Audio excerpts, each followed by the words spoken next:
I believe that the ANC and President Cyril Ramaphosa actually want America to impose sanctions on South Africa. Let that sink in a little bit. Sanctions would be catastrophic for the country. Economic sanctions, because they wouldn't only come from the West, they would come from everybody. It wouldn't only come from the US, it would come from countries that align with the US or trade with them. Those sanctions would be global sanctions. So why do I believe that the ANC under President Ramaphosa want sanctions? Well, let's understand where we are. South Africa finds itself in the crosshairs of the US government. We're not the only ones. Since being inaugurated as American president, Donald Trump has set his sights on some of his oldest and best allies. He's attacked Canada, Mexico, Ukraine, the European Union. He's attacked some of his best allies. But that attack has been quite different. He wanted specific things to happen. His attack on South Africa has been quite personal. Issues that he knows that the ANC won't give him. What have those other countries that were sanctioned by Donald Trump done? They beat a hasty retreat to Washington. They've understood what's at play here. There's a new boss in town, and he's quite easy to play. You go along to Washington, you give speeches, you tell him how clever he is, you tell him what a great job he's doing, you give him a shiny trinket, and you go away, and suddenly the threats of tariffs disappear. As long as you go there and you tell the new boss what a good guy he is. What do? We choose to tell him to go to hell from a distance. We understand what that's going to do, but we do anyway. Even though we know that Donald Trump is like a mob boss. He walks into negotiations with a couple of heavies behind him. They break some furniture, maybe shoot some arbitrary person, and then sit in the room and they say, right, now let's negotiate. But he's quite predictable. We can understand how to get to him. You just appeal to his outsized ego. South Africa is doing the exact opposite. Now, our government is not stupid. They understand what the outcome is going to be, but yet they keep on doubling down on this. Just this week, President Ramaphosa himself penned an article for a magazine called Foreign Policy, which is for people that are very, very interested in foreign policy, obviously picked up by politicians and read very closely, where he doubled down on the ICJ case, the genocide case, which he understands is the real thing that's triggering the American government. By doing that, he understands that the Americans can't let the South African situation go. The threats of sanctions are there. We understand that they are there. But let's have a look why the ANC would do this crazy thing of inviting sanctions onto South Africa, because that's really what they're doing. They're inviting. It's avoidable. You could go, bow and scrape in front of the king, tell him how wonderful he is, and walk away without a problem. But instead, we're choosing to fight. Why would we do this? Well, we do understand two things about the ANC. 30 years have shown that they care very little about the lives of South Africans. They've governed this country, and they have not improved the lives at all. Nothing proves this more than our unemployment rates. But it's not only that. They've broken basic infrastructure. They've allowed things like Eskom to go to hell. The water doesn't run through the taps. The transport system doesn't work. This is not the way you govern a country if you care about the people. What do the ANC care about? Well, they care about power. So that's one thing we know about the ANC. They don't really care about you and I. They care about themselves and remaining in power. So the idea of remaining in power but losing economic power doesn't really worry them that much. If they had have done that, they would have protected the railways. They would have protected Eskom. Instead, they just let it go. So we know that about the ANC.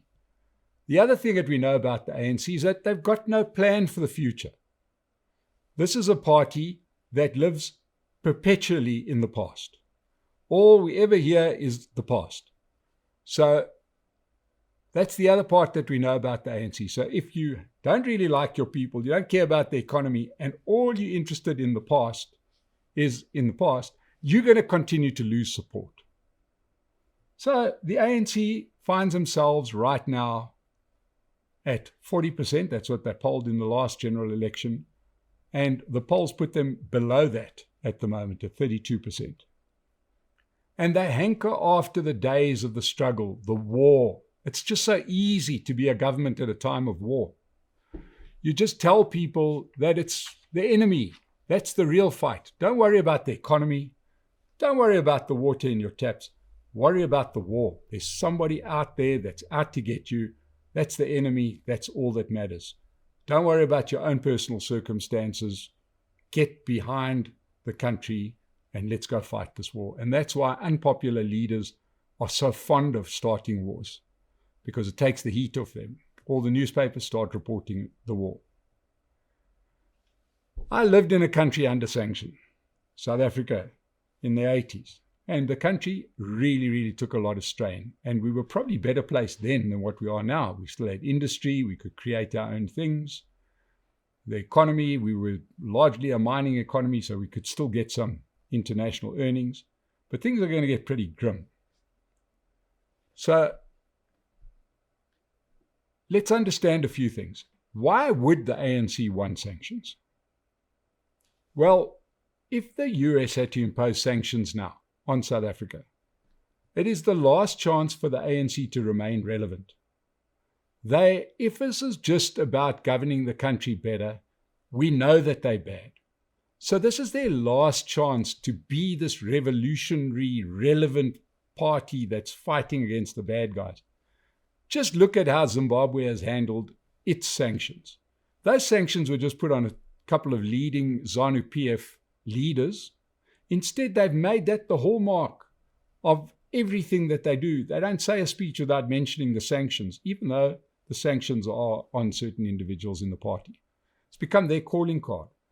And it gives them the relevance, saying, look, we're so important that the biggest country in the world has imposed sanctions on us. Therefore, my fellow citizens, you have to support us. By getting sanctioned by the ANC makes them a lot cooler than the guys in camo or the guys in berets. So this is the ANC's chance to become the cool kid, the revolutionary guy, the Che Guevara in the poster. Don't look at Jacob Zuma, don't look at Julius Malema. We're the bad guys, so follow us. So there's a very deep political motive.